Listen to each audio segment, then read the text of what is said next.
Hey everybody, welcome to the Social Value Show. I am Alan, I am your host of the show, and today is the third episode of our series on ownership and decision making. And today we're talking about consumer ownership. So the truth of the matter is consumer ownership is something that is hardly ever discussed. Even when you look at economic theory, usually you're talking about the rights of laborers and you're talking about the tension between the owners and the laboring class. But the consuming class kind of is the laboring class, but there's a different role. There's a different agreement that a business has with a consumer than it does have with an employee. And I think we should separate those and treat them in the same meritocracy approach that incentivizes the things we're looking for and, more importantly, gives them some say, some control over what it is that we do as a business. And so, what are the rights consumers should have when it comes to business? And what kind of input or control should they have? If you look at the last 50 years of corporate kind of processes over the last period of time there, what you find is that consumers are respected as it relates to whether they spend money. And so that's kind of the conduit and your ability as a consumer to vote. It comes with where your money goes and what kind of supply and demand realities exist in the marketplace. But there isn't actual true say in a business itself. Case in point, what you saw from like 1960 to present day is actually the lowering of the quality of the things that we would find in the grocery store supplied by manufacturers and distributors and corporations. There was a point in time, I'm sure in the 1950s, where a blueberry muffin actually contained blueberries. It was quite the novel thing.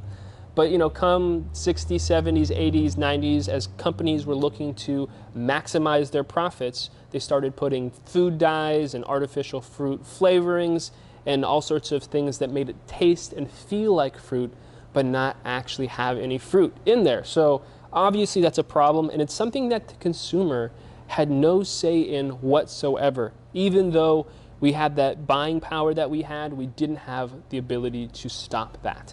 And that's what I believe consumers deserve. I believe that if you're buying products from a company, that you should be able to make sure that they're not changing the formula of those products just to save a pretty penny or to maximize profits for their own personal gain. I think it's a fundamental relationship between a consumer and a company that needs to be retooled. And I think that when it comes to what is it that consumers should be voting on, I think it should be voting on what we make as a company and what consumers will be in turn consuming. And so, for us, it obviously is going to come down to member ownership. When people subscribe to our monthly membership, we'll link that link over here. It's $35 a month. Right now, it's just about the fundamentals of what you're getting in terms of the products that we offer, our store credit, and all the kind of whatnot. But as we have this conversation and we dialogue in the coming months, we are going to formalize a member ownership component to this that respects the things that I'm talking about. And, I want members to have such a dynamic relationship with what we're producing that on a monthly basis, we're putting up to a vote on, hey, what kind of products do you want us to make? Maybe one month it's a pumpkin spice wine, and that was voted on by our members. Maybe another month it's a hard kombucha with particular infused flavors and juices. I think there's this vibrant dynamic. This is what we want as consumers, and we get to participate and co-create with the company that you're buying from. And so I think it just closes the loop. Supply, demand, completely closed. There's no guessing. What is it my customer wants based on what they're spending? They're literally telling you what they want because they're voting on a regular basis for what we're going to be producing. So that is, I think, the core of what it means to be a consumer owner. The big debate I think I would have is when, let's just say we had 5,000 members that are part of this ownership. Are they going to be voting on other things? Are they going to be voting for the board of directors? Like, what kind of say do consumers really get when it comes to the board? Are they going to be familiar and have enough context and proximity to the elected or the candidates for the board?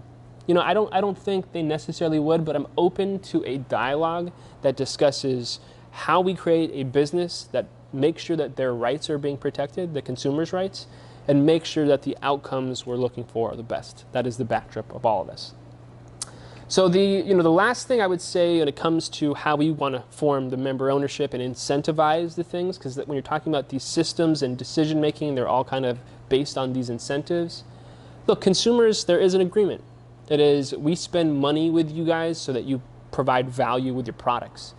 And that agreement has to be maintained.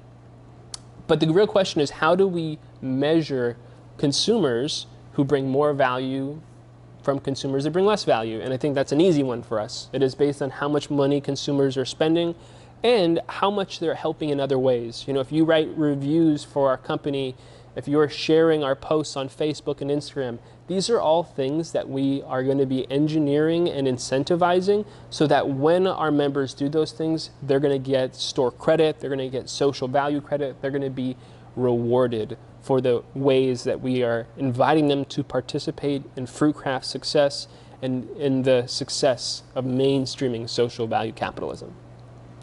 So that is the wrap up of consumer ownership. I would love to continue to talk about this, but in the next video, we are going to be talking about investor ownership.